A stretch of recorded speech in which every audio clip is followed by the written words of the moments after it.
Picture this, financial year शुरू हो रहा है, सीईओ बोर्ड रूम में एंटर करते हैं और अनाउंस करते हैं हम इस साल 40% ग्रो करने वाले हैं, हम 3 नए सिटीज में एंटर कर रहे हैं और 2 नई प्रोडक्ट लाइंस लॉन्च कर रहे हैं।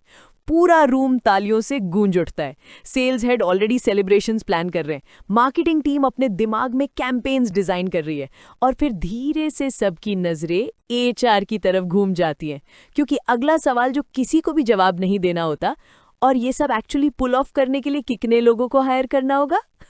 ये वही मोमेंट है जहां एचआर कंप्लेंट्स हैंडल करने वाले से सीधा पूरी कंपनी स्ट्रैटेजी को डीरेल या इनेबल कर सकने वाले बन जाता है।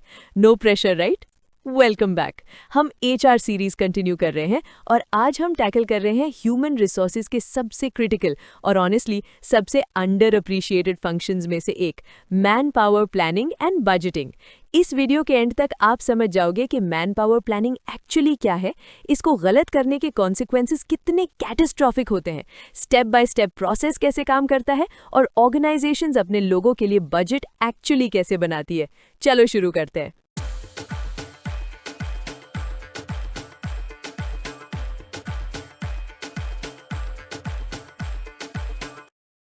चलो बेसिक से शुरू करते हैं। मैन पावर प्लानिंग एग्जैक्टली क्या होता है? मैन पावर प्लानिंग, जो ह्यूमन रिसोर्स प्लानिंग या वर्कफोर्स प्लानिंग के नाम से भी जाना जाता है, ये एस्टिमेट बनाने की एक प्रोसेस है कि फ्यूचर में ऑर्गेनाइजेशन को कितने ह्यूमन रिसोर्सेज की ज़रूरत पड़ेगी और इंश्योर करना कि राइट नंबर्स के लोग राइट स्किल्स के साथ राइट टाइम पे और राइट कॉस्ट पे अवेलेबल हो। चलो इसको मिलिट्री एनालॉजी से ब्रेक डाउन करते हैं, क्योंकि आर्मीज ये काम 100 सालों से ऐसे ही करती आई हैं। सोच लो, एक जनरल कैंपेन के लिए तैयार हो रही है। वो बस ये नहीं बोल देती सोल्जर्स चाहिए और बाद में देख लूंगी। वो पूरी ऑपरेशन मैप करती है, कितने इन्फेंट्री, कितने मेडिक्स, कितने इंजीनियर्स, अभी कितने अवेलेबल हैं और कितने रिक्रूट करने हैं, कॉस्ट क्या है, टाइमलाइन क्या है। ये पूरा स्ट्रेटेजिक एक्सरसाइज बिजनेस कॉन्टेक्स्ट में अप्लाई कर दो। ये है मैन पावर प्लानिंग। बिजनेस में इसका मतलब है 4 क्रिटिकल क्वेश्चंस का जवाब देना। कितने लोगों की जरूरत है, किस टाइप के लोग, स्किल्स, क्वालिफिकेशंस, एक्सपीरियंस, कब चाहिए, किस कॉस्ट पे चाहिए। चारों को सही से हिट कर दिया तो ऑर्गेनाइजेशन वेल ऑयल्ड मशीन की तरह चलती है। एक भी मिस किया तो केओस शुरू। Real example, Infosys. हर साल इन्फोसिस फाइनेंशियल ईयर शुरू होने से पहले massive man power planning exercise करती है। प्रोजेक्ट करती है कि सर्विस लाइंस, ज्योग्राफीज और स्किल क्लस्टर्स के हिसाब से कितने इंजीनियर्स चाहिए। FY 2023 में उन्होंने 50,000 फ्रेशर्स हायर करने का प्लान बनाया था। ये प्लान ऐसे ही नहीं बन गया, ये कई महीनों की केयरफुल वर्कफोर्स एनालिसिस का रिजल्ट था। यहीं से बात सच में रियल हो जाती है। Why does this even matter? क्या बस जरूरत पड़ने पे लोग हायर कर सकते हो? चलो देखते हैं गलती करने पे क्या होता है, दोनों तरफ से। The cost of understaffing. Understaffing तब होता है जब आप पहले से प्लान नहीं करते और सडनली लोग कम पड़ जाते हैं। सोच लो, एक हॉस्पिटल ने नर्सिंग वर्कफोर्स प्लानिंग नहीं की और पीक फ्लू सीजन में वार्ड्स पे इनफ नर्सेज नहीं हैं, पेशेंट्स वेट करते हैं, केयर क्वालिटी गिर जाती है, स्टाफ 3 लोगों का काम एक करके बर्नआउट हो जाता है। ये सिर्फ HR प्रॉब्लम नहीं, ये life and death business problem है। कॉर्पोरेट सेटिंग में प्रोजेक्ट्स डिले हो जाते हैं, एग्जिस्टिंग एम्प्लॉयज ओवरलोड होके क्विट करने लगते हैं, कस्टमर सर्विस खराब होती है, अपॉर्चुनिटीज मिस हो जाती हैं, कंपेटिटर्स आगे निकल जाते हैं और फिर पैनिक में अर्जेंट हायरिंग शुरू। Urgent hiring is equal too expensive hiring. Premiums देते हो, ऑनबोर्डिंग जल्दी जल्दी करते हो, क्वालिटी चेक स्किप और अक्सर गलत लोग गलत रोल्स पे आ जाते हैं। हाँ, पैनिक हायरिंग रिक्रूटमेंट के लिए वही है जो पैनिक बाइंग ग्रोसरी शॉपिंग के लिए है। आप 12 टिन्स कुछ ऐसा ले आते हो जो आपको चाहिए भी नहीं और डिनर के लिए कुछ नहीं बचता। The cost of overstaffing. Overstaffing बिल्कुल ऑपोजिट है, काम से ज्यादा लोग, और कंपनीज ये गलती बार बार करती हैं, खासकर हाई ग्रोथ फेजेस में जब सब सोचते हैं ग्रोथ हमेशा चलता रहेगा। याद है ग्रेट टेक लेऑफ्स 2022-2023? Amazon ने 27,000 लोगों को ले ऑफ किया, मेटा ने 21,000, गूगल ने 12,000 जॉब्स कट किए, ट्विटर ने ओवरनाइट अपनी 80% वर्कफोर्स शेड कर दी। ये सारी कंपनीज कोविड बूम ईयर्स में अग्रेसिवली ओवरहायर कर चुकी थी और जब ग्रोथ स्लो हुआ तो मैसिव पेरोल बिल्स को सस्टेन नहीं कर पाई। इन लेऑफ्स का ह्यूमन कॉस्ट बहुत बड़ा था और इसमें से ज्यादातर बेटर मैन पावर प्लानिंग से बच सकते थे। Real example, Byju's India. Byju's edtech giant ने कोविड ऑनलाइन लर्निंग बूम के टाइम अग्रेसिवली हायर किया। 2 साल में 10,000 से 50,000 प्लस एम्प्लॉयज तक पहुंच गया। बट व्हेन मार्केट करेक्टेड तो 2022-2023 में वेव्स में 10,000 प्लस एम्प्लॉयज को ले ऑफ कर दिया गया। फाइनेंशियल, रेप्यूटेशनल और ह्यूमन टर्म्स में कॉस्ट स्टैगरिंग था। बेटर वर्कफोर्स प्लानिंग से रैंप अप और रैंप डाउन दोनों को मॉडरेट किया जा सकता था। ऑल राइट, तो मैन पावर प्लानिंग एक्चुअली करते कैसे है? ये 6 स्टेप प्रोसेस है और हर स्टेप प्रीवियस वाले पे डिपेंड करता है। Step 1, analyse the organisational plan. सब कुछ बिजनेस स्ट्रैटेजी से शुरू होता है। कंपनी अगले साल क्या अचीव करने वाली है, ग्रोथ टारगेट्स, नए मार्केट्स, नए प्रोडक्ट्स, एक्सपेंशन प्लान्स, ये सब लोगों की रिक्वायरमेंट जनरेट करते हैं।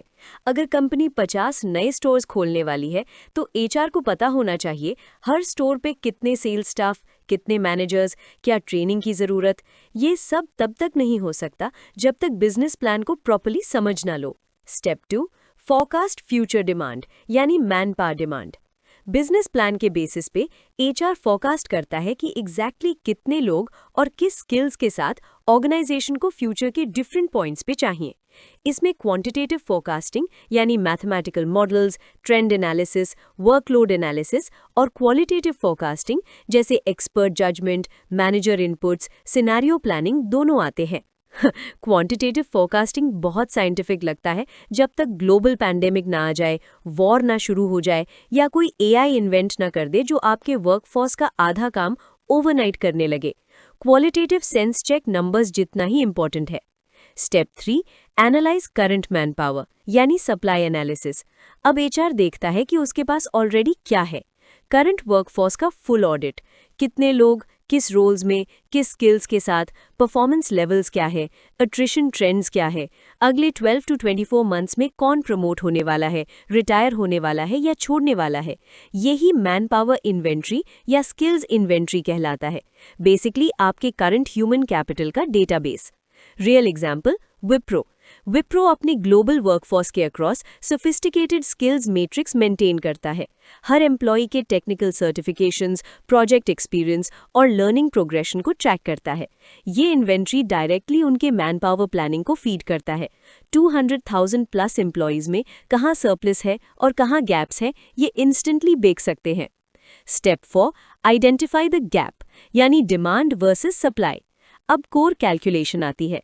Future demand minus current available supply equals the gap. Positive gap मतलब हायर करना है, ट्रेन करना है या कॉन्ट्रैक्ट पे और लोग लाने हैं। नेगेटिव गैप मतलब सरप्लस है, जो रीडिप्लॉयमेंट, रीट्रेनिंग या सीरियस केसेस में वर्कफोर्स रिडक्शन ट्रिगर करता है। ये गैप एनालिसिस पूरे प्रोसेस का सबसे क्रिटिकल आउटपुट है। ये ही हर एचआर एक्शन को ड्राइव करता है जो बाद में होता है। Step 5, develop an action plan. Gap identify हो गया तो एचआर कॉन्क्रीट प्लान्स बनाता है। रिक्रूटमेंट प्लान, कितने हायर करने हैं, कहाँ से, कब तक, ट्रेनिंग प्लान, एग्जिस्टिंग स्टाफ को अपस्किल करके स्किल गैप्स क्लोज करना, प्रमोशन प्लान, इंटरनल मोबिलिटी से सीनियर गैप्स फिल करना, रीडिप्लॉयमेंट प्लान, सरप्लस स्टाफ को डेफिसिट एरियाज में शिफ्ट करना, आउटसोर्सिंग या कॉन्ट्रैक्ट स्टाफिंग प्लान, टेम्पररी या स्पेशलाइज्ड नीड्स के लिए। Step 6, monitor and review. Man power planning एक साल में एक बार फाइल करके रखने वाला एक्सरसाइज नहीं है। बिजनेस कंडीशंस चेंज होती रहती हैं, मार्केट्स शिफ्ट होते हैं, प्रायोरिटीज इवॉल्व होती हैं। प्लान को क्वार्टरली रिविजिट करना पड़ता है और वर्कफोर्स ट्रैकिंग कंटिन्यूअस होना चाहिए। रियल एग्जाम्पल, टीसीएस इसे सप्लाई चेन ऑफ टैलेंट कहते हैं। Continuous real time workforce planning operation जो bench strength, project ramp ups और फ्यूचर डिमांड को सारे बिजनेस यूनिट्स में साइमल्टेनियसली ट्रैक करता है। उनका प्लानिंग होराइजन 18 मंथ्स फ्यूचर तक जाता है। ऑल राइट, अब बात करते हैं पैसे की, क्योंकि लोग फ्री नहीं होते। ज्यादातर ऑर्गेनाइजेशंस में पीपल बजट, जो एचआर बजट या मैन पावर बजट भी कहते हैं, सबसे बड़ा कॉस्ट लाइन होता है। अक्सर टोटल ऑपरेटिंग एक्सपेंसेस का 60-70%। फिर भी सरप्राइजिंगली बहुत सारे एचआर प्रोफेशनल्स को इसे बिल्ड और मैनेज करने के बारे में कम पता होता है। तो चलो ये फिक्स करते हैं। What goes into the man power budget? Man power budget सिर्फ सैलरीज नहीं होता, ये अक्वायरिंग, डेवलपिंग और रिटेनिंग पीपल से रिलेटेड सब कुछ कवर करता है। ये है इसके main components: salaries and wages, existing और न्यू हायर्स के बेस कॉम्पनसेशन, एम्प्लॉयर कॉन्ट्रीब्यूशंस जैसे provident fund, employee state insurance, gratuity, recruitment costs जैसे job portal fees, agency fees, campus drives, assessment tools, training and development जैसे learning programmes, certifications, conferences, e learning platforms, employee benefits जैसे health insurance, transport, meal allowances, ESOPs, payroll processing costs जैसे HRIS software, payroll systems, compliance, separation costs जैसे severance pay, exit interview costs, replacement costs. किसी को separation costs के लिए budget बनाना पसंद नहीं होता, लगता है जैसे प्रपोज करने से पहले ही डिवोर्स प्लान कर रहे हो, पर टाइम आने पर बफर ना होने से बहुत ज्यादा पेनफुल होता है। How is the budget calculated? Man power budget typically 3 input से बनाया जाता है: current head count costs, last year का एक्चुअल स्पेंड बेसलाइन के रूप में; planned headcount changes, new hires, promotions, attrition replacements; business growth factors जैसे salary increments, inflation adjustments, market corrections। एक typical formula ये है: manpower budget equals current headcount into average CTC plus planned hires into average hire cost plus benefits plus increments plus training budget। Real example, how Indian IT companies do it। बड़ी Indian IT companies जैसे HCL और Cognizant अपने man power budgets boards को revenue के percentage के रूप में present करती हैं। टिपिकली एम्प्लॉय कॉस्ट्स रेवेन्यू का 55 to 65% होता है। जब ये रेशो उनके बेंचमार्क से ऊपर चढ़ जाता है तो immediate workforce planning reviews trigger हो जाते हैं, या तो प्रोडक्टिविटी इंप्रूव करके या हेडकाउंट ग्रोथ मैनेज करके। Not all man power planning is the same. ये 3 अलग अलग टाइम होराइजन्स पे चलता है और हर एक का अप्रोच अलग होता है। Short term planning 0 to 12 months, ये ऑपरेशनल प्लानिंग है। इमीडिएट गैप्स फिल करना, अट्रिशन रिप्लेस करना, सीजनल स्पाइक्स मैनेज करना, ये रिएक्टिव नेचर का होता है और नियर टर्म डिलीवरेबल्स पे फोकस करता है। एग्जाम्पल, एक रिटेल चेन दिवाली और क्रिसमस के हॉलिडे सीजन के लिए स्टाफिंग प्लान कर रही है। उनको हिस्टोरिकल डेटा से पता है कि अक्टूबर दिसंबर में फुटफॉल 60% बढ़ जाता है, तो वो 3 महीने पहले ही टेम्पररी हायर्स, शिफ्ट एक्सटेंशंस और कॉन्ट्रैक्ट स्टाफ प्लान कर लेते हैं। Medium term planning 1 to 3 years, ये टैक्टिकल प्लानिंग है, एनुअल बिजनेस प्लान के साथ अलाइन होता है और यूजुअली फाइनेंशियल ईयर साइकिल से जुड़ा होता है। इसमें न्यू प्रोजेक्ट्स, न्यू ज्योग्राफीज या न्यू कैपेबिलिटीज के लिए हेड काउंट फोरकास्ट करना होता है। एग्जाम्पल, जोमैटो एक नई सिटी में एक्सपैंड कर रहा है। लॉन्च से पहले HR प्लान करता है कितने डिलीवरी पार्टनर ऑनबोर्डिंग एग्जीक्यूटिव्स चाहिए, कितने ऑपरेशंस मैनेजर्स, नई जोन के लिए कितने कस्टमर सपोर्ट स्टाफ, सब कुछ लॉन्च से 12 to 18 मंथ्स पहले प्लान कर लिया जाता है। रियल एग्जाम्पल, स्विगी जब उन्होंने अपनी quick commerce service Instamart launch की तो उन्होंने नए बिजनेस यूनिट के लिए डेडिकेटेड मैन पावर प्लान बनाया, फूड डिलीवरी ऑपरेशन से अलग। इसमें वेयरहाउस स्टाफ से लेकर कैटेगरी मैनेजर्स तक सब कवर किया गया और स्टोर रोल आउट शेड्यूल के हिसाब से मैप किया गया। Long term planning 3 to 5+ years, ये स्ट्रेटेजिक प्लानिंग है। ऑर्गेनाइजेशन के विजन, मार्केट पोजीशन और ट्रांसफॉर्मेशन एजेंडा से जुड़ा होता है। इसमें अक्सर वर्कफोर्स के स्किल कॉम्पोजिशन में फंडामेंटल शिफ्ट्स आते हैं। सबसे बेस्ट एग्जांपल जो अभी चल रहा है, दुनिया की हर major company long term man power plan बना रही है AI ट्रांजिशन के लिए। उनके करंट रोल्स में से कितने ऑटोमेट हो जाएंगे, कौन से नए रोल्स इमर्ज करेंगे, वर्कफोर्स को कौन से स्किल्स एक्वायर करने हैं, एम्प्लॉयज को ले ऑफ किए बिना ह्यूमेन तरीके से कैसे ट्रांजिशन करोगे। रियल एग्जाम्पल, एक्सेंचर ने अनाउंस किया कि वो 3 साल में $3 billion इन्वेस्ट करेगी ताकि अपने सभी 738,000 एम्प्लॉयज को AI रिलेटेड स्किल्स में ट्रेन करे। ये कोई स्पॉन्टेनियस जेनरोसिटी नहीं थी, ये meticulously planned long term man power strategy थी ताकि वर्कफोर्स को फ्यूचर प्रूफ किया जाए, मास लेऑफ्स के बजाय। तो ऑर्गेनाइजेशंस एक्चुअली ये एनालिसिस कैसे करते हैं? कौन से टूल्स और टेक्निक्स यूज होते हैं? चलो सभी की एनालिसिस को रन थ्रू करते हैं। वर्कलोड एनालिसिस, सबसे सिंपल अप्रोच, कैलकुलेट करो कितना काम करना है, हर यूनिट कितना टाइम लेता है और इसलिए कितने लोग चाहिए। अगर 1000 इन्वॉइसेस प्रोसेस करने के लिए एक पर्सन को 4 आवर्स पर डे चाहिए और आपके पास 250 इन्वॉइसेस प्रोसेस करने हैं तो एक पर्सन चाहिए।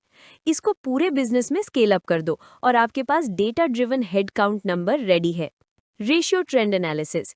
हिस्टोरिकल रेशियोज देखो, जैसे टोटल एम्प्लॉयज के हिसाब से एचआर स्टाफ का रेशियो इंडियन कंपनीज में टिपिकली 1:50 से 1:100 या सेल्स स्टाफ का रेशियो रेवेन्यू टारगेट्स के हिसाब से। प्लान्ड ग्रोथ के बेसिस पे इन रेशियोज को फॉरवर्ड प्रोजेक्ट करो। रेशियोज तभी काम करते हैं जब अंडरलाइंग रिलेशनशिप सेम रहे। अगर रेवेन्यू डबल हो गया कंपेटिटर अक्वायर करने से तो रेशियो सीधा विंडो से बाहर। हमेशा मैथ को ह्यूमन जजमेंट से सेंस चेक कर लो। Succession planning. High potential employees को आइडेंटिफाई करो और उनका डेवलपमेंट पाथ प्लान करो ताकि future senior roles internally fill हो सके। इससे कॉस्टली एक्सटर्नल हायरिंग की जरूरत कम हो जाती है लीडरशिप पोजीशंस के लिए। Real example, HDFC bank. HDFC bank internal succession pipeline के लिए फेमस है। उनके ज्यादातर सीनियर लीडरशिप अंदर से ही आई है। उनके मैन पावर प्लानिंग में हर क्रिटिकल रोल के लिए रेडी नाउ और रेडी इन 2 years कैंडिडेट्स का लीडरशिप बेंच होता है। जब उनके लॉन्ग टाइम CEO 2020 में रिटायर हुए, ट्रांजिशन बिल्कुल सीमलेस थी क्योंकि ये सालों पहले से प्लान था। HRIS या workforce analytics tools. Modern organisations HR information systems use करते हैं, जैसे SAP success factors, Workday, Oracle HCM या Darwinbox, मैन पावर डेटा को रियल टाइम मैनेज करने के लिए। ये प्लेटफॉर्म्स डैशबोर्ड्स जनरेट करते हैं जो current head count, open positions, attrition trends, budget utilisation और प्रोजेक्टेड वर्कफोर्स नीड्स को दिखाते हैं। एडवांस कंपनीज अब प्रिडिक्टिव एनालिटिक्स और AI यूज कर रही हैं अट्रिशन को होने से पहले फोरकास्ट करने के लिए। एंगेजमेंट स्कोर्स, सैलरी बेंचमार्क्स और वर्क पैटर्न्स के बेसिस पे ये प्रिडिक्ट करते हैं कि कौन एम्प्लॉय लाइकली लीव करने वाला है। Real example, Unilever. Unilever AI powered workforce planning platform use करता है जो मल्टीपल बिजनेस सिनारियोज मॉडल करता है। Recession, rapid growth, market entry और HR को हर सिनारियो के लिए रिक्वायर्ड हेडकाउंट और स्किल्स प्रोफाइल दिखाता है। पहले जिस प्लानिंग को करने में महीनों लगते थे, अब कुछ दिनों में हो जाता है। चलो प्लेन लैंड करते हैं। आज हमने क्या क्या कवर किया? मैन पावर प्लानिंग क्या है? राइट नंबर के लोग राइट स्किल्स के साथ राइट टाइम पे और राइट कॉस्ट पे फोरकास्ट करना स्ट्रेटेजिक चीज है, एडमिनिस्ट्रेटिव नहीं। मैटर क्यों करता है? अंडर स्टाफिंग ऑपरेशंस को मार देता है, ओवर स्टाफिंग फाइनेंसेस को मार देता है। 2022-23 के great tech layoffs modern corporate history का सबसे expensive man power planning failure थे। 6 step process: organisational plan, demand forecast, supply analysis, gap identification, action plan, monitor and review. हर स्टेप मैटर करता है। मैन पावर बजटिंग, लोगों का खर्चा operating expenses का 60 to 70% होता है। Man power budget salaries, recruitment, training, benefits और सेपरेशन कॉस्ट सब कवर करता है। नंबर्स जाने बिना HR नहीं चलता। 3 planning Horizons: short term 0 to 12 months, medium term 1 to 3 years, long term 3 to 5+ years। हर एक का अलग माइंडसेट चाहिए। ये लो एक बड़ी टेक अवे जो मैं चाहती हूँ आप इस वीडियो से लेके जाएं। मैन पावर प्लानिंग कोई स्प्रेडशीट एक्सरसाइज नहीं है, ये स्ट्रेटेजिक फॉरसाइट है। जो ऑर्गेनाइजेशंस इसको सही से करते हैं वो सिर्फ डिजास्टर्स अवॉइड नहीं करते, वो फ्यूचर के वर्कफोर्स को रेडी कर देते हैं फ्यूचर आने से पहले।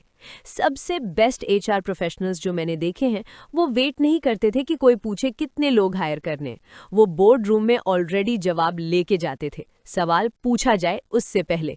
अगर ये वीडियो हेल्पफुल लगी तो लाइक बटन मार दो, अगर नहीं किया तो सब्सक्राइब कर लो और कमेंट्स में अपना सबसे बड़ा man power planning challenge drop कर दो, मुझे सच में डिस्कस करना है।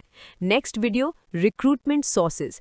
कंपनीज अपने कैंडिडेट्स को एग्जैक्टली कहाँ से ढूंढती हैं? Job portals, campus drive, social media, head hunting, सब ब्रेक डाउन करेंगे। मिलते हैं वहाँ। बाय।